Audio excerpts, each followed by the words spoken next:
ಒಬ್ಬ ನಿರ್ದೇಶಕನಿಗೆ ಪ್ರತಿಯೊಬ್ಬರು ಕೇಳೋ ಪ್ರಶ್ನೆ, ನಿಮ್ಮ ಸಿನಿಮಾನ ಎಲ್ಲಿ ನೋಡ್ಬೋದು? ಥಿಯೇಟ್ರಿಂದ ಹೋದ್ಮೇಲೆ ಆ ಪ್ರಶ್ನೆಗೆ ಉತ್ತರ ಕೊಡೋದು ಭಾಳ ಕಷ್ಟ ಆಗುತ್ತೆ. ಸರ್, ಟ್ರೈನ್ ಹೋಗಿದೆ, ನೀವು ಹೋಗ್ತಿರೋ ಟ್ರೈನಿಗೆ ಹತ್ತಾ ಇದ್ದೀರಾ, ಒಂದು ಡೆಸ್ಟಿನೇಷನ್ ಅಂತ ಬರಲಿ, ಅಲ್ಲಿ ಬನ್ನಿ ಹತ್ಕೊಳ್ಳೋದು. ಸೊ ಈ ಸೋಷಿಯಲ್ ಮೀಡಿಯಾ ಅಂದ್ರೆ ಏನು ಅಂದರೆ ಫೇಸ್ಬುಕ್ಕು, ಯೂಟ್ಯೂಬು, ಇದನ್ನ ಸಿನಿಮಾಗೆ ಮತ್ತು ಬೇರೆದಕ್ಕೆಲ್ಲ ಯೂಸ್ ಮಾಡ್ಕೋಬೋದು ಅಂತೇಳಿ ಫಸ್ಟ್ ಇಂಟ್ರೊಡ್ಯೂಸ್ ಮಾಡಿದ್ದು ನಾನೇ ವರ್ಲ್ಡ್ಗೆ. ಸೊ ರ್ಯಾಂಬೋ ಸಿನಿಮಾಯಿಂದ HD ಅಂದ್ರೇನು, ಹೈ ಡೆಫಿನಿಷನ್ ಕ್ವಾಲಿಟಿ ಅಂದ್ರೇನು, ಒಂದು ಟ್ರೈಲರ್ ಆ ಲೆವೆಲ್ಗೆ ಚೆನ್ನಾಗಿ ಬರುತ್ತೆ. ಬಟ್ ಅನ್ಫಾರ್ಚುನೇಟ್ಲಿ ಯಾರು ಹಿಂಗೆ ಒಂದು ಮಾಡಿರೋರು ಯಾರು HD ಯಾರಿಂದ ಬಂತು ಆ ಥರ ಯಾರು ಹೇಳೋದು ಇಲ್ಲ. ನಮ್ಮ ಕನ್ನಡ ಸಿನಿಮಾ ಅನ್ನೋದು ಕರ್ನಾಟಕದಲ್ಲಿ ಸ್ವಲ್ಪ ಕಷ್ಟ ಅನುಭವಿಸ್ತಾ ಇದೆ. Because we are only just 7%. ಇನ್ನು ಮಿಕ್ಕಿದ ಎಲ್ಲ ಲ್ಯಾಂಗ್ವೇಜ್ ಅವರು ನಾವು ಇಲ್ಲಿದ್ದಾರೆ, ಬಟ್ ನಾವು ಕನ್ನಡಿಗರು 7% ಇದೆ.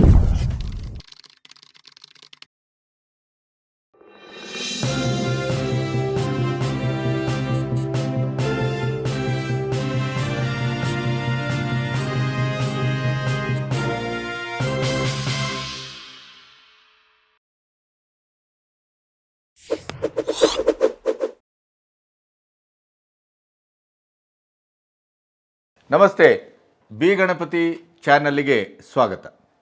ಇತ್ತೀಚೆಗೆ ನನ್ನ ಗೆಳೆಯ ಶಶಿಕಾಂತ್ ಗಟ್ಟಿಯವರ ಒಂದು ಅಪರೂಪದ ಚಿತ್ರ, ಕಂಟೆಂಟ್ ಓರಿಯೆಂಟೆಡ್ ಚಿತ್ರ ರಾಂಚಿ, ಅದು ಪ್ರಸ್ತುತ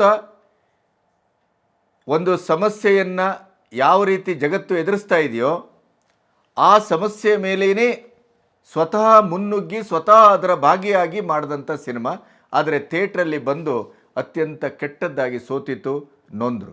ಆದರೆ ಸೌಭಾಗ್ಯ ಅಂತಂದರೆ ಇವತ್ತು ಅವರ ಸಿನಿಮಾ ಬಿಡುಗಡೆ ಆಗಿದೆ. ಪ್ಯಾನ್ ಇಂಡಿಯಾ ಅಲ್ಲ, ಅದು ಪ್ಯಾನ್ ವರ್ಲ್ಡ್.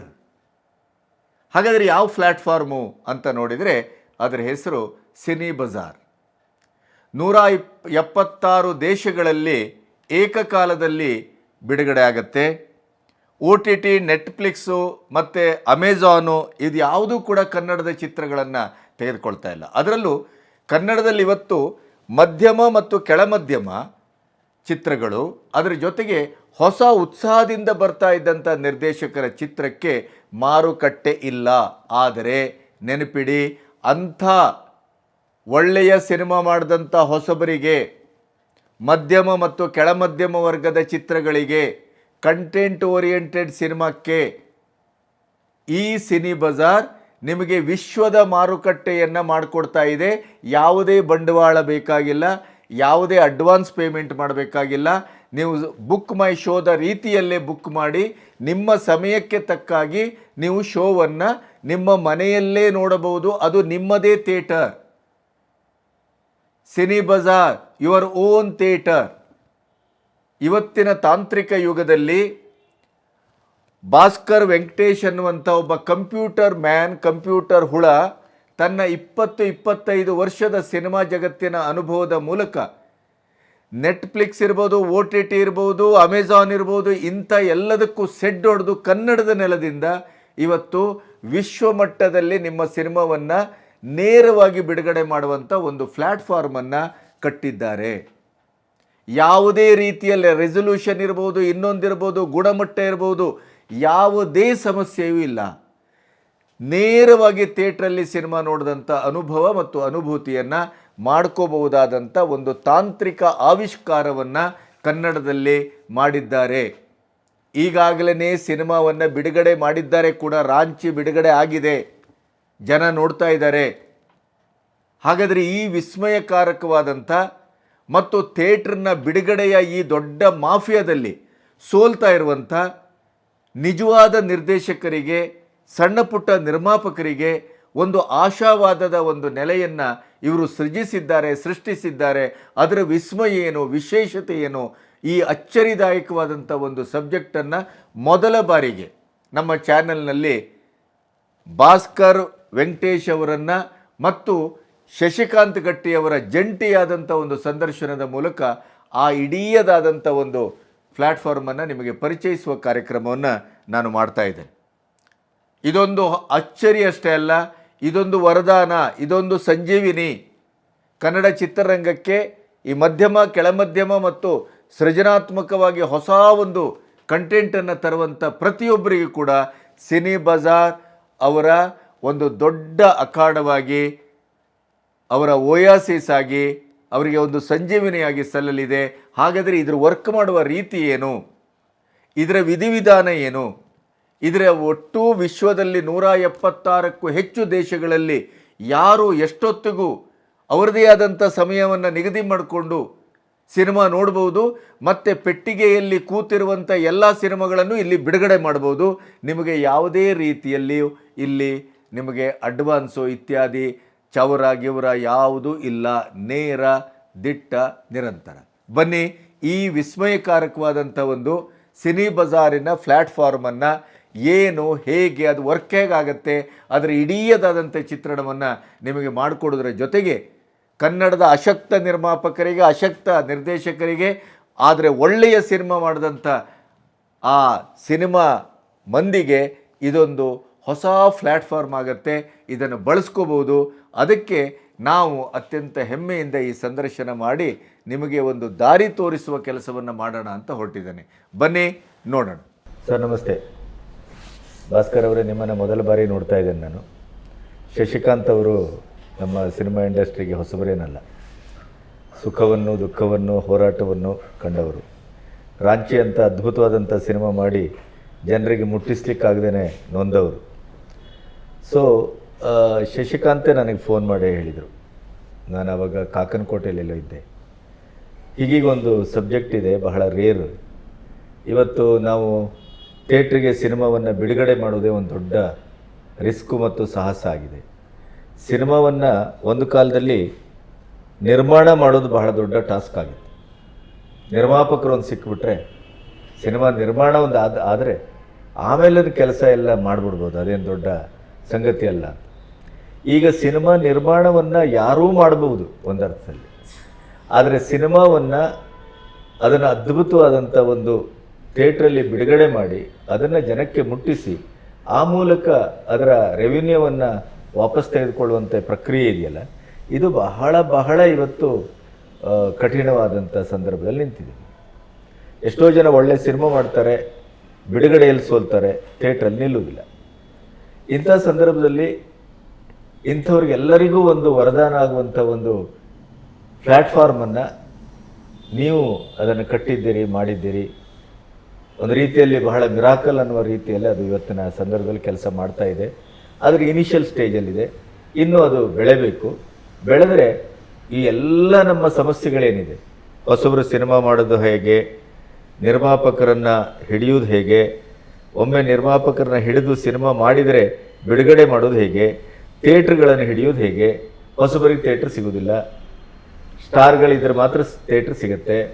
ಇತ್ತೀಚೆಗೆ ಸ್ಟಾರ್ಗಳಿಗೂ ಪರಭಾಷಾ ಸಿನಿಮಾಗಳ ಒತ್ತಡದಿಂದ ಸ್ಟಾರ್ಗಳ ಸಿನಿಮಾಕ್ಕೂ ಸಲಾರ್ ಸಿನಿಮಾಕ್ಕೂ ನಾವು ನೋಡಿದ್ದೇವೆ ಅದರ ಏನು ಸಮಸ್ಯೆ ಆಯಿತು ಅಂತ. ಸೊ ಹೀಗೆ ಇಂಥ ಒಂದು ವಿಕ್ಷಿಪ್ತವಾದ ವಾತಾವರಣದಲ್ಲಿದ್ದೇವೆ. 215 ಸಿನಿಮಾ ಬಿಡುಗಡೆ ತಯಾರಾಗಿದೆ. ಲಾಸ್ಟ್ ಟೈಮ್ ಬಿಡುಗಡೆನೂ ಆಗಿದೆ. ತಯಾರಾದದ್ದು ಜಾಸ್ತಿ, 300 ಚಿಲ್ಲರೆ. 215 ಸಿನಿಮಾ ಬಂದಿದೆ, ಅದರಲ್ಲಿ 15 ಸಿನಿಮಾ ಗೆದ್ದಿದೆ.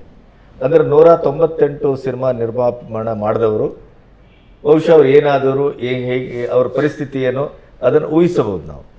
ಅಂದರೆ ಇಡೀ ಇಂಡಸ್ಟ್ರಿ ವ್ಯಾವಹಾರಿಕವಾಗಿ ಎಲ್ಲೋ ಒಂದು ಕಡೆ ಒಂದು ವ್ಯವಹಾರವನ್ನು ಮಾಡಲಿಕ್ಕೆ ಸಾಧ್ಯವೇ ಇಲ್ಲವೇನೋ ಅನ್ನುವಂಥ ಫಿನಾನ್ಷಿಯಲ್ ಕ್ರೈಸಿಸನ್ನು ಮತ್ತು ಭಯವನ್ನು ಹುಟ್ಟಿಸ್ತಾ ಇದೆ.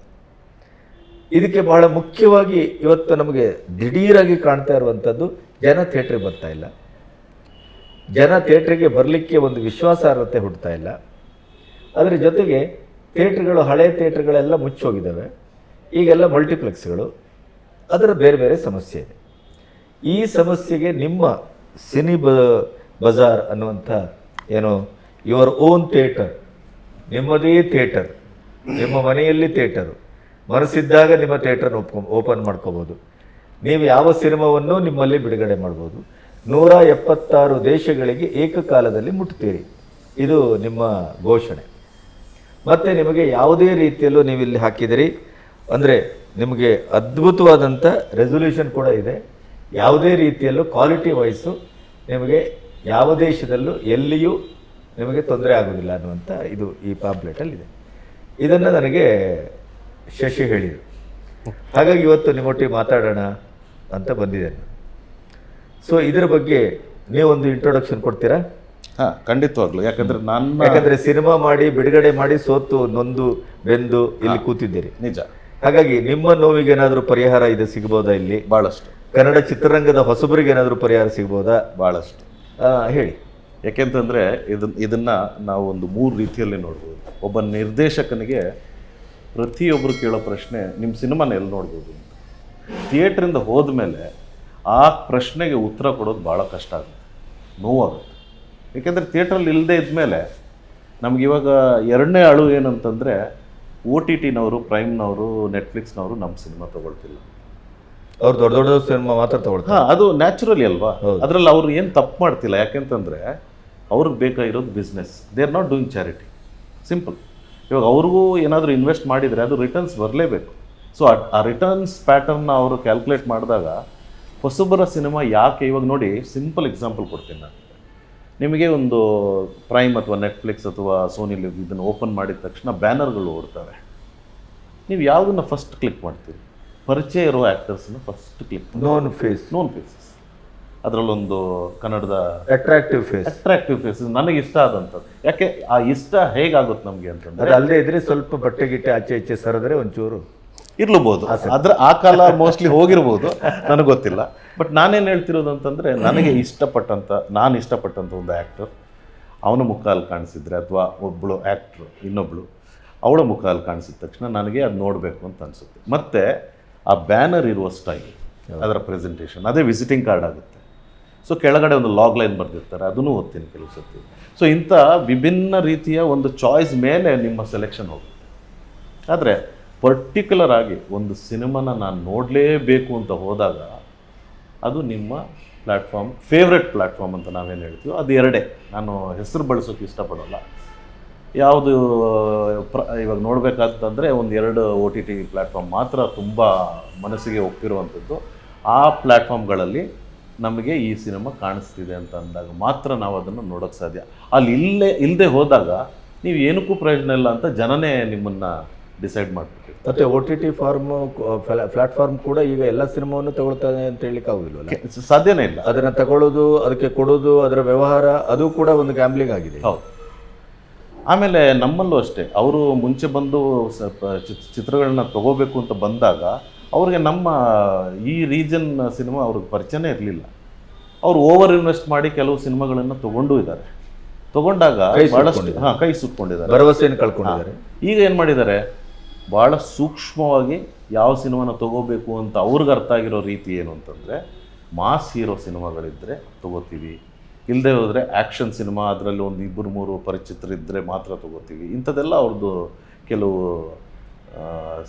Rules and regulation. ಆಮೇಲೆ ಇದಕ್ಕೆ ಆ್ಯಡ್ ಆಗಿ ಇನ್ನೊಂದು ಸಣ್ಣ ಹಿಂದಿನ ಚರಿತ್ರೆಯನ್ನು ಹೇಳೋದಿದ್ರೆ, ಎಲ್ಲ ಟಿವಿಗಳು ಬಹುತೇಕವಾಗಿ ಮನರಂಜನಾತ್ಮಕವಾಗಿ ತಮ್ಮ ಟಿವಿಗಳನ್ನು ಫೋಕಸ್ ಮಾಡಿದವರೆಲ್ಲರೂ ಸಿನಿಮಾ ತಗೊಳ್ಳಿಕ್ಕೆ ಶುರು ಮಾಡಿದ್ರು ಒಂದು ಕಾಲದಲ್ಲಿ. ಹೌದು ಅಲ್ವಾ? ಹೌದು. ಅದನ್ನು ಕೂಡ ಸಿನಿಮಾ ರಂಗದವರು ಹಾಳು ಮಾಡಿದ್ರು. ಹೌದು. ಯಾಕೆಂದ್ರೆ ಅದಕ್ಕೊಂದು ಮಿಡ್ಲ್ ಮ್ಯಾನ್, ಅದಕ್ಕೊಂದು ಭ್ರಷ್ಟ ವ್ಯವಸ್ಥೆ, ಅಲ್ಲಿ ವ್ಯವಹಾರಗಳು ಎಲ್ಲ ಕಡೆ ಭ್ರಷ್ಟಾಚಾರ ಇಲ್ಲಿಗೂ ಬಂತು. ಅಲ್ಲೂ ಆಮೇಲೆ ಒಳ್ಳೇದು ಕೆಟ್ಟದ್ದು ಎಲ್ಲ ಸಿನಿಮಾ ಅವ್ರು ತಗೊಳ್ತಾರೆ ಅಂದದ್ದು ಇವರು ಸುತ್ತಿ ಸುತ್ತಿ ಕೊಟ್ಟದ್ದು. ಆಮೇಲೆ ಏನಾಯ್ತು, ಕ್ರ್ಯಾಶ್ ಆಯ್ತು. ಆಮೇಲೆ ಅವರು ಸ್ಟಾಪೇ ಮಾಡಿಬಿಟ್ರು. ಈಗ ನಮಗೆ ಅಡ್ವಾಂಟೇಜ್ ಸಿಕ್ಕಿದ್ದು ಏನಂತಂದರೆ, ಭಾಸ್ಕರ್ ಅವರನ್ನು ನಾನು ಮೀಟ್ ಮಾಡಿದ್ದು ಹೇಗೆ ಅಂತಂದು ಒಂದು ಸ್ಟ್ರೇ ಕಾಲ್ ಬರುತ್ತೆ ನನಗೆ. ನನ್ನ ರಿಲೀಸನ್ನು ಒಂದು 15 ದಿವಸ ಮುಂಚೆ ನಾನು ಅವ್ರಿಗೊಂದು ಮಾತು ಹೇಳಿದೆ. ಈಗ ಸರ್, ಟ್ರೈನ್ ಹೋಗಿದೆ, ನೀವು ಹೋಗ್ತಿರೋ ಟ್ರೈನಿಗೆ ಹತ್ತಾ ಇದ್ದೀರಾ, ಒಂದು ಡೆಸ್ಟಿನೇಷನ್ ಅಂತ ಬರಲಿ, ಅಲ್ಲಿ ಬನ್ನಿ ಹತ್ಕೊಳ್ಳೋದು. ಇದರ ಅರ್ಥ ಏನಂತಂದರೆ, ನಾವು ಆಲ್ರೆಡಿ ಥಿಯೇಟ್ರಿಕಲ್ ಆಗಿ ರಿಲೀಸ್ ಮಾಡುವಂಥ ಒಂದು ಪ್ರಯತ್ನದಲ್ಲಿದ್ದೀವಿ. ಅದರ ಮಧ್ಯದಲ್ಲಿ ನೀವು ಬಂದು ನನ್ನ ಒಂದು ಹೊಸ ರೀತಿಯಾದ OTT ಪ್ಲ್ಯಾಟ್ಫಾರ್ಮ್ ಇದೆ ಅಂತ, ಅದನ್ನು ರಿಸರ್ಚ್ ಮಾಡೋಕ್ಕೂ ಟೈಮ್ ಇರಲಿಲ್ಲ. ದೆನ್ ಲೇಟರ್ ಸಿನಿಮಾ ರಿಲೀಸ್ ಆದಮೇಲೆ ನಮ್ಮ ಸಿನಿಮಾಗೆ ಎಲ್ಲರಂತೆ ನಮಗೂ ಮಲ್ಟಿಪ್ಲೆಕ್ಸ್ ಸ್ಕ್ರೀನ್ ಸಿಗಲಿಲ್ಲ. ಯಾಕೆಂತಂದರೆ ನನ್ನ ಸಿನಿಮಾದಲ್ಲಿ ಸ್ಟಾರ್ ಕಾಸ್ಟ್ ಇರಲಿಲ್ಲ, ಸಿನಿಮಾ ಕಾಂಟೆಂಟ್ ಇರಲಿಲ್ಲ ಅಂತಲ್ಲ. ಅಲ್ಲಲ್ಲ, ನಿಮ್ಮಲ್ಲಿ ಸ್ಟಾರ್ ಕಾಸ್ಟ್ ಇರಲಿಲ್ಲ, ಕಂಟೆಂಟ್ ಇತ್ತು. ಕಾಂಟೆಂಟ್, ಆದರೆ ಅದಕ್ಕೆ ಬೇರೆ ಬೇರೆ ರೀತಿಯ ಗಿಮಿಕ್ಸ್ ಇರಲಿಲ್ಲ. ಸಿನಿಮಾ ನೋಡ್ಬೋದಾದಂಥ ಒಂದು ಅದ್ಭುತವಾದ ಸಿನಿಮಾ ಆಗಿತ್ತು. ಹೌದು. ಅಂಥವ್ರ ಸಿನಿಮಾಕ್ಕೆ ಇವತ್ತು ಬಹಳ ದೊಡ್ಡ ಕಂಟಕ ಪ್ರಾಪ್ತಿಯಾಗಿರೋದು. ಈಗ ದೊಡ್ಡವ್ರ ಸಿನಿಮಾಕ್ಕೋ, ದುಡ್ಡಿದ್ದವ್ರ ಸಿನಿಮಾಕ್ಕೋ ಯಾರೋ ವಿತರಕರನ್ನು ಹಿಡ್ಕೊಂಡು ಅದನ್ನು ಏನಾದರೂ ಮಾಡಿ ಮುನ್ನುಗ್ಗಿಸ್ತೇನೆ ಅನ್ನೋವರಿಗೂ ಸಮಸ್ಯೆ ಇಲ್ಲ.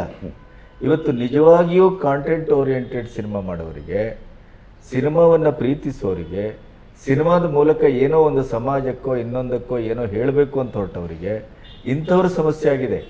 ನಾನಿವತ್ತು ಬಂದು ನಿಮ್ಮೊಟ್ಟಿಗೆ ಮಾತಾಡ್ತಾ ಇರೋ ಉದ್ದೇಶ ಏನು ಅಂತಂದರೆ, ಈ ಎಲ್ಲ ಸಮಸ್ಯೆಗೆ ಒಂದು ಪರಿಹಾರ ಏನಾದರೂ ಈ ಪ್ಲ್ಯಾಟ್ಫಾರ್ಮಲ್ಲಿ ಸಿಗುತ್ತೇನೋ ಅಂತ.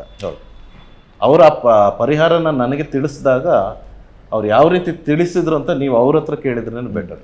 ಇದರ ಬೆನಿಫಿಟ್ ಇದು ಯಾವ ರೀತಿ ಆಪ್ರೇಟ್ ಆಗುತ್ತೆ, ಯಾವ ರೀತಿ ಇದರ ಟೆಕ್ನಿಕಲ್ ಒಂದು ಅಪ್ಗ್ರೇಡೇಷನ್ ಇದೆ, ಅವರ ಆಡಿಯನ್ಸ್ ಸ್ಪ್ಯಾನ್ ಏನಿದೆ, ನಮ್ಮ ರೀಜನ್ ವೈಸ್ ಆಗಿದೆಯಾ ಅಥವಾ ಇಡೀ ಎಲ್ಲಿದ್ರೂ ಈ ಲೋಕದಲ್ಲಿ ಎಲ್ಲಿದ್ರೂ ನೋಡಿ. ಭಾಸ್ಕರ್ ಅವರೇ, ನನಗೆ ಒಂದು ಮುಖ್ಯವಾಗಿ ಇದು ಒಂದು ಹೊಸ ಸಬ್ಜೆಕ್ಟು, ಹೊಸ ಪ್ಲ್ಯಾಟ್ಫಾರ್ಮು.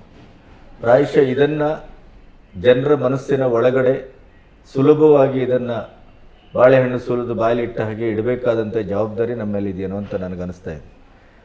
ಹಾಗಾಗಿ ನೀವು ನಿಮ್ಮ ಒಂದು ಪರಿಚಯವನ್ನು ಹೇಳಿಕೊಂಡು ಆಮೇಲೆ ಈ ಪ್ಲ್ಯಾಟ್ಫಾರ್ಮನ್ನು ಹೇಗೆ ಕಟ್ಟಿದ್ರಿ, ಇದರ ಒಟ್ಟು ಕಾರ್ಯವ್ಯಾಪ್ತಿ ಏನು, ಅದನ್ನು ಸ್ವಲ್ಪ ಸರಳವಾಗಿ ಹೇಳಿ. ಫಸ್ಟ್ ಆಫ್ ಆಲ್ ನಮಸ್ಕಾರ ಗಣಪತಿ ಸರ್, ಆ್ಯಂಡ್ ನಮಸ್ಕಾರ ಶಶಿ ಸರ್. ಸೊ ಇದು ಆ್ಯಕ್ಚುಲಿ ನಾನು ಫಿಲಮ್ ಇಂಡಸ್ಟ್ರಿ ಅಂತ ಬಂದು 29 ವರ್ಷ ಆಯ್ತು. ಏನು ಮಾಡಿದ್ದೀರಿ 29 ವರ್ಷ? 29 years ago ನಾನು ಬಂದಾಗ ಬಾಲಾಜಿ ಟೆಲಿಫಿಲಮ್ಸಲ್ಲಿ ಕನ್ಯಾದಾನ ಅಂತ ಒಂದು ಸೀರಿಯಲ್ ಬರ್ತಾ ಇತ್ತು. ಅದರಲ್ಲಿ ಬಾಲರಾಜ್ ಮತ್ತು ರೇಖಾದಾಸ್ ಅವ್ರ ಮಗನ ಕ್ಯಾರೆಕ್ಟರ್ ಆ್ಯಕ್ಟ್ ಮಾಡಕ್ಕೆ ಬಂದೆ. ಸೊ ಹಂಗಾಗಿ ಯಾರೋ ಚಾಲೆಂಜ್ ಕಟ್ಟೋರು ಆ್ಯಕ್ಟ್ ಮಾಡ್ಬೋದಾ ಹಂಗೆ ಹಿಂಗೆ ಅಂತ, ಅದು ಯಾವ್ದು ದೊಡ್ಡ ಕೆಲಸ, ಸ್ಕೂಲಲ್ಲೆಲ್ಲ ಮಾಡ್ತಾ ಇದ್ವಿ ಅಂತ ಒಳಗೆ ಬಂದೆ. ಸೊ ಅದಾದ್ಮೇಲಿಂದ ಅದು ಜರ್ನಿ ಯಾವ ರೀತಿ ಆಯಿತು ಅಂದರೆ, ಒಂದು ಆ್ಯಕ್ಟಿಂಗಿಂದ, ಡೈರೆಕ್ಷನಿಂದ, ಮತ್ತು ಟೀಮಲ್ಲಿ ಕ್ಯಾಮ್ರಾಮನ್ನು, ಲೈಟ್ ವಾಯ್ಸು ಇವರೆಲ್ಲರನ್ನೂ ನೋಡ್ತಾ ನನ್ನಲ್ಲಿ ಒಂದು ಶಕ್ತಿ ಇದೆ. ಅದೇನೆಂದರೆ ಪ್ರತಿಯೊಬ್ಬರು ಶೂಸಲ್ಲೂ I will fit in. So ಅವ್ರ ಕಷ್ಟ ಏನಿದೆ, ಒಬ್ರು ಕ್ಯಾಮ್ರಾಮನ್ ಕಷ್ಟ ಏನು, ಒಬ್ರು ಡೈರೆಕ್ಟರ್ ಕಷ್ಟ ಏನು, ಒಬ್ಬ ಲೈಟ್ ಬಾಯ್ ಕಷ್ಟ ಏನು, ಎಲ್ಲನೂ ತಿಳ್ಕೊಂಬಿಟ್ಟಿರ್ತೀನಿ. ಸೊ ಹಿಂಗಾಗಿ ಈ ಜರ್ನಿಯಲ್ಲಿ ಫಸ್ಟ್ ನಾನು ಕಲ್ತ್ಕೊಂಬಂದ್ಮೇಲೆ ಜಸ್ಟ್ ಒಂದು ಟೆಕ್ನಿಕಲ್ ಬ್ಯಾಕ್ಗ್ರೌಂಡ್ ನಂದಿದೆ. ಹೆಂಗೆ ಅಂದರೆ SSLC ಎಲ್ಲ ಆದಮೇಲೆ ನಾನು ಆ್ಯಪ್ಟೆಕ್ ಅಂತ ಒಂದು ಕಂಪ್ಯೂಟರ್ ಎಜುಕೇಷನ್ ಅನ್ನೋ ಇದರಲ್ಲಿ advance diploma in computer software and programming ಮಾಡಿರ್ತೀನಿ. ಸೊ ಇದು ತುಂಬ ಲಾಜಿಕಲಿ ಹೇಳಬೇಕು ಅಂದರೆ ಕಂಪ್ಯೂಟರ್ಸ್ಗೆ ಹತ್ರ. 1999 already we were into computers. So ಆ ಟೈಮಲ್ಲೇ ಕಂಪ್ಯೂಟರ್ಸ್ ಎಲ್ಲ ನೋಡಿದ್ದೆ. ಸೊ ಹಂಗಾಗಿ ಒಂದು ಟೆಕ್ನಿಕಲ್ ಆಸ್ಪೆಕ್ಟ್ ಏನಾದ್ರು ಮಿಸ್ ಆಗ್ತಾ ಇದೆ ಇಲ್ಲಿ, ನಮ್ಮ ಫಿಲಮ್ ಇಂಡಸ್ಟ್ರಿಯಲ್ಲಿ ಮಿಸ್ ಆಗ್ತಾ ಇದೆ, ಸೀರಿಯಲ್ ಇಂಡಸ್ಟ್ರಿಯಲ್ಲಿ ಮಿಸ್ ಆಗ್ತಾ ಇದೆ. ಜೊತೆಗೆ ಮೀಡಿಯಾ ಅಂತ ಬಂದಾಗ ಪ್ರೆಸ್ಸು ಮೀಡಿಯಾ ಅಂತ ಒಂದಿದೆ, ಇನ್ನೂ ಏನಾದ್ರು ಬೇರೆ ಇದೆಯಾ, ಏನಾದ್ರು ಇಂಟ್ರೊಡ್ಯೂಸ್ ಮಾಡ್ಬೋದಾ ಅಂತ ಯೋಚನೆ ಮಾಡ್ಬೇಕಾದ್ರೆ ಸೋಷಿಯಲ್ ಮೀಡಿಯಾ ಅಂತ ಹೇಳ್ಬಿಟ್ಟು ಒಂದು ಹೊಸದು ಬಂತು. ಸೊ ಈ ಸೋಷಿಯಲ್ ಮೀಡಿಯಾ ಅಂದ್ರೆ ಏನು ಅಂದರೆ ಫೇಸ್ಬುಕ್ಕು, ಯೂಟ್ಯೂಬು ಇದನ್ನ ಸಿನಿಮಾಗೆ ಮತ್ತು ಬೇರೆದಕ್ಕೆಲ್ಲ ಯೂಸ್ ಮಾಡ್ಕೋಬೋದು ಅಂತೇಳಿ ಫಸ್ಟ್ ಇಂಟ್ರೊಡ್ಯೂಸ್ ಮಾಡಿದ್ದು ನಾನೇ ವರ್ಲ್ಡ್ಗೆ 2009. So I started this social media promotion. ಒಂದು ಸ್ಮಾರ್ಟ್ಫೋನ್ ಇತ್ತು, ತಗೊಂಡೊಬ್ರು ಪ್ರೊಡ್ಯೂಸರ್ ಹತ್ರ ಹೋದೆ, ಸರ್ ನಿಮ್ಮ ಸಿನಿಮಾ ಪ್ರಮೋಷನ್ ಮಾಡ್ಕೊಡ್ತೀನಿ, ನನಗೆ ಜಾಸ್ತಿ ಏನು ಬೇಡ, 5000 ಪೇ ಮಾಡಿ ಅಂತ. ಆವಾಗ 5000 ಪೇ ಮಾಡಿ ವರ್ಷ ಪೂರ್ತಿ ನಿಮ್ಮ ಜೊತೆ ಜರ್ನಿಯಲ್ಲಿ ಇರ್ತೀನಿ, ನೀವೇನೇನು ಮಾಡ್ತಿದ್ದೀರಾ ಎಲ್ಲ ಪ್ರೆಸ್ ಅವ್ರಿಗೆ ನಾನು ಇದು ಪ್ರೆಸ್ ಥರನೇ ಸೋಷಿಯಲ್ ಮೀಡಿಯಲ್ಲಿ ರೀಚ್ ಮಾಡ್ತೀನಿ ಅಂತ. ಸೊ ಅವರು ಆಯ್ತು ಅಂದ್ಬಿಟ್ಟು ಬೆಳಗ್ಗೆಯಿಂದ ಸಾಯಂಕಾಲ ಕಾಯಿಸಿದ್ರು. ಆಮೇಲೆ 2 ದಿನ ಬರಲೇ ಇಲ್ಲ, ಸರಿ ಅಂದ್ಬಿಟ್ಟು ಸುಮ್ಮನೆ ಅದೇ. ಬಟ್ ನನಗೆ ರೈಟ್ ಮೂಮೆಂಟ್ ಸಿಕ್ಕಿದ್ದು ರ್ಯಾಂಬೋ ಅಂತ ಒಂದು ಸಿನಿಮಾ. ಸೊ ಫಸ್ಟು ಒಂದು ಬೀಟ್ ಅಂತ ಸಿನಿಮಾ ಬರುತ್ತೆ, ಅದು HD ಔಟ್ಪುಟ್ಟು TV ಕೊಡ್ತೀನಿ. ಸೊ ನಮ್ಮಲ್ಲೂ ಕನ್ನಡದಲ್ಲೂ HD ಅಂತ ಬರ್ತಾ ಇದೆ, HD ಬಂದಿದೆ ಅಂತ ಹೇಳ್ಬಿಟ್ಟು ಇಂಟ್ರೊಡ್ಯೂಸ್ ಮಾಡ್ಕೋತಾರೆ. ನೆಕ್ಸ್ಟ್ ರ್ಯಾಂಬೋ ಅಂತ ಸಿನಿಮಾಗೆ ಎಲ್ಲ ಗ್ರೇಡಿಂಗ್ ಮಾಡಿರೋ ಔಟ್ಪುಟ್ ಬಂದಿರೋ ಟ್ರೈಲರ್ಸ್ಗಳು ಯಾರು ಯೂಸ್ ಮಾಡ್ತಾ ಇರಲಿಲ್ಲ. ಇಲ್ಲ ಬೆಂಗಳೂರು ಟೆಲಿಸಿನಿಯಲ್ಲಿ ಸುಮ್ಮನೆ ಹಿಂಗೆ ಮಾಡಿಸೋರು, ಅದ್ರಲ್ಲಿ ಗ್ರೇಡಿಂಗ್ ಆಗಿರ್ತಾ ಇರಲಿಲ್ಲ, ಟ್ರೈಲರ್ ಹಾಕೋರು ಏನ್ರಿ ಕ್ವಾಲಿಟಿನೇ ಇಲ್ಲ, ಟಿವಿಯಲ್ಲೇ ಕ್ವಾಲಿಟಿ ಇಲ್ಲ, ಸಿನಿಮಾ ಥಿಯೇಟ್ರಲ್ಲಿ ಇರುತ್ತಾ ಅಂತ. ಬಟ್ ರಿಯಲ್ ವಾಸ್ತವ ಏನು ಅಂದರೆ ಥಿಯೇಟರ್ಗೆ ಬಂದಾಗ ನೀಟಾಗಿರ್ತಿತ್ತು, ಬಟ್ ನಾವು ಕೊಡೋ ಇನ್ವಿಟೇಷನ್ನೇ ರಾಂಗ್ ಆಗಿತ್ತು. ಸೊ ಅದಕ್ಕೆ ಇಲ್ಲ, ನಾವು ಅದು ಗ್ರೇಡಿಂಗ್ ಮಾಡಿಸಿ TV ಕೊಟ್ಟರೆ ತುಂಬ ಚೆನ್ನಾಗಿ ಬರುತ್ತೆ ಅಂತ ಹೇಳ್ಬಿಟ್ಟು ರ್ಯಾಂಬೋ ಸಿನಿಮಾಯಿಂದ HD ಅಂದ್ರೇನು, ಹೈ ಡೆಫಿನಿಷನ್ ಕ್ವಾಲಿಟಿ ಅಂದ್ರೇನು, ಒಂದು ಟ್ರೈಲರ್ ಆ ಲೆವೆಲ್ಗೆ ಚೆನ್ನಾಗಿ ಬರುತ್ತೆ, ಇದರದೆಲ್ಲ ಇದನ್ನು ಮಾಡಿ ಅಲ್ಲಿ ಸಾಧನೆ ಒಂದು. ಬಟ್ ಅನ್ಫಾರ್ಚುನೇಟ್ಲಿ ಯಾರು ಹಿಂಗೆ ಒಂದು ಮಾಡಿರೋರು ಯಾರು HD ಯಾರಿಂದ ಬಂತು ಆ ಥರ ಯಾರು ಹೇಳೋದು ಇಲ್ಲ. ಸೊ ನಾವೇ ಹೇಳ್ಕೊಬೇಕು. ಸೊ ಈ ಜರ್ನಿಯಲ್ಲಿ ಈ ಥರ ಒಂದೊಂದೇ ಸಿಚುವೇಶನ್ಸು ಎಲ್ಲ ನೋಡ್ಕೊಂಡು ಬರ್ತಾ ಎಲ್ಲೋ ಒಂದು ಕಡೆ ಸಿನಿಮಾ ಇಂಡಸ್ಟ್ರಿಲಿ ಒಂದು 10 years ಹಿಂದೆನೇ ನನಗೆ ಗೊತ್ತಿದೆ ಇದು ಇಂಡಸ್ಟ್ರಿಯಲ್ಲಿ ನಮ್ಮ ಕನ್ನಡ ಸಿನಿಮಾ ಅನ್ನೋದು ಕರ್ನಾಟಕದಲ್ಲಿ ಸ್ವಲ್ಪ ಕಷ್ಟ ಅನುಭವಿಸ್ತಾ ಇದೆ. Because we are only just 7%. ಇನ್ನು ಮಿಕ್ಕಿದ ಎಲ್ಲ ಲ್ಯಾಂಗ್ವೇಜ್ ಅವರು ನಾವು ಇಲ್ಲಿದ್ದಾರೆ, ಬಟ್ ನಾವು ಕನ್ನಡಿಗರು 7% ಇದ್ದೀವಿ. ಆಮೇಲೆ ಅದರಲ್ಲೂ ಥಿಯೇಟರ್ಸ್ಗಳಲ್ಲಿ ಸಿನಿಮಾ ಬಂತು ಅಂದರೆ ನೈಟ್ ಶೋಸ್ಗಳು ಕನ್ನಡಕ್ಕೆ ಸಿಗೋದೇ ಇಲ್ಲ. ಯಾಕಂದರೆ ಕನ್ನಡ ಆಡಿಯನ್ಸ್ಗಳು ಅಂತ ಸಿನಿಮಾ ಲವರ್ಸು ತುಂಬ ಕಡಿಮೆ. ಬೇರೆ ಲ್ಯಾಂಗ್ವೇಜ್ ಇದು ಮಾಡ್ಕೊಂಡ್ರೆ. ಆಮೇಲೆ ಬೇರೆ ಲ್ಯಾಂಗ್ವೇಜ್ ಇನ್ಫ್ಲೂಯೆನ್ಸ್ ತುಂಬ ಚೆನ್ನಾಗಿದೆ ಬೆಂಗಳೂರಲ್ಲಿ. 38% ತಮಿಳವ್ರು ಇದ್ದಾರೆ, 37% ತೆಲುಗುವ್ರು ಇದ್ದಾರೆ. ಮ್ಯಾಕ್ಸಿಮಮ್ ಎಲ್ಲ ಅವರೇ ಇದ್ದಾಗ ಇಲ್ಲಿ ಥಿಯೇಟರ್ಸ್ಗಳ ಅಲೋಕೇಶನ್ ಕಡಿಮೆ ಆಗ್ಬಿಡುತ್ತೆ. ಸೊ ಹಂಗಾಗಿ ನಮ್ಮ ಜನ ಥಿಯೇಟ್ರಿಗೆ ಬರ್ತಿಲ್ಲ, ನಮ್ಮ ಜನ ಅದಕ್ಕೆ ಬರ್ತಿಲ್ಲ ಅಂತೆಲ್ಲ ಮಾತುಕತೆಗಳು ಶುರು ಆಗಿದೆ. ಸೊ ಈ ಪ್ರಾಬ್ಲಮ್ಮು ನನಗೆ ಸ್ವಲ್ಪ ದೊಡ್ಡದಾಗಿ ಕಾಣಿಸ್ತು. ಈ ಥರ ಒಂದು ಫಿಲಮ್ ಇಂಡಸ್ಟ್ರಿಲೇ ಸ್ವಲ್ಪ ಡ್ರಾಸ್ಟಿಕಲ್ ಸ್ಟ್ರೀಪ್ ಕಾಣಿಸ್ತಾ ಇತ್ತು. ಏನೋ ಪ್ರಾಬ್ಲಮ್ ಆಗ್ತಾ ಇದೆ ಫಿಲಮ್ ಇಂಡಸ್ಟ್ರಿಲಿ. ಮೊದಲು ಸಿನಿಮಾಗಳು ಬರ್ತಾ ಇರೋ ಥರ ಈಗ ಬಂದಿರೋ ಸಿನಿಮಾಗಳು ಥಿಯೇಟ್ರಲ್ಲಿ 100 days ಓಡ್ತಾ ಇಲ್ಲ, 50 days ಓಡ್ತಾ ಇಲ್ಲ. ಒಂದು 10 days-ಗೆ 6 days-ಗೆಲ್ಲ ಈಗ ಪೋಸ್ಟರ್ ಬೀಳುತ್ತೆ. ಸೊ ಈಗ ಸಕ್ಸಸ್ ಮೀಟು, ಸಾರಿ, ಹೌದೌದು, ಅದು 2 ದಿನಕ್ಕೇನೆ ಸಕ್ಸಸ್ ಮೀಟ್ ಮಾಡ್ತಾರೆ. ಹೌದು, ಮತ್ತೆ 2 ದಿನ 3 ದಿನದಲ್ಲೇ ನಿಮ್ಮ ಕೋಟಿಗಳ ಲೆಕ್ಕ ಅದು ಆ IT ಡಿಪಾರ್ಟ್ಮೆಂಟ್ ಅವ್ರಿಗೆ ಅರ್ಥ ಆಗ್ತದೆ, ನಮ್ಗೆ ಅರ್ಥ ಆಗೋದಿಲ್ಲ. ಇಲ್ಲ, ಅದೇನಾಗುತ್ತೆ ಸರ್, 100 ಕೋಟಿ ಕೊಡುವ ಕೋಟಿ ಎಲ್ಲಿಂದ ಬರ್ತದೆ?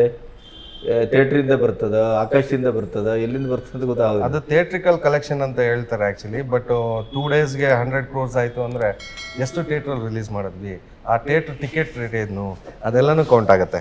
ಸೊ ಇಲ್ಲಿ ಒಂದು ನಾವು ಥಿಯೇಟ್ರಿಗೆ ಕೊಡ್ತಾ ಇರೋದು ಎಸ್ಸಾ ರಾಂಗಾ, ಅದು ಜನಗಳಿಗೆ ಒಂಥರ ಇದಾಗ್ಬಿಡುತ್ತೆ. 2011 ಅಮೆಝಾನ್ ಪ್ರೈಮಿಗೆ $16 billion ಅಲಾಟ್ ಆಗುತ್ತೆ. ಸೊ ಈ ಥರ ಒಳ್ಳೊಳ್ಳೆ ಸಿನಿಮಾಗಳು ತೊಗೊಳ್ಳಿ, ಇಂಡಿಯಾದಲ್ಲಿ ನಾವು ಇದು ಮಾಡೋಣ.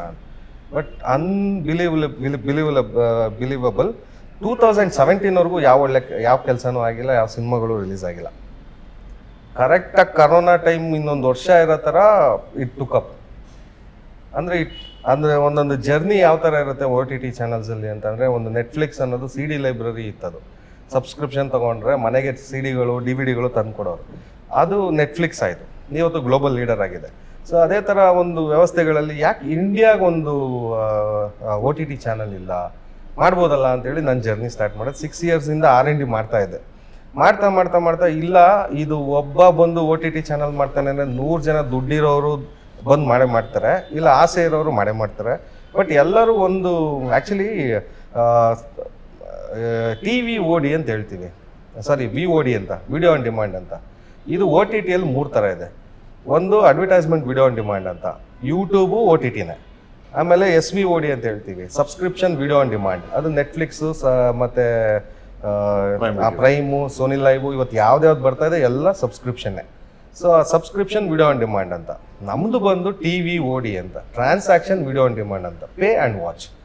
ಸೊ ಇದು 3 ಇದು OTT ಇದ್ದಾಗ ಐ ವಾಸ್ ಜಸ್ಟ್ ವಾಂಡ್ರಿಂಗ್, ಏನು ಮಾಡ್ಬೋದು ಇದರಲ್ಲಿ, ಯಾವ್ದು ಸೆಲೆಕ್ಟ್ ಮಾಡ್ಕೋಬೋದು ಅಂತ. ಆವಾಗ ತಲೆಗೆ ಬಂದಿದ್ದು ಒಂದೇ, ಥಿಯೇಟರ್ಸ್ಗಳು ಕಡಿಮೆ ಆಗ್ತಾ ಇದೆ, ಆಮೇಲೆ ಜನಗಳು ಪಾಪ್ಯುಲೇಷನ್ ಜಾಸ್ತಿ ಆಗ್ತಾ ಇದೆ, ಪೈರಸಿ ಜಾಸ್ತಿ ಆಗ್ತಾ ಇದೆ.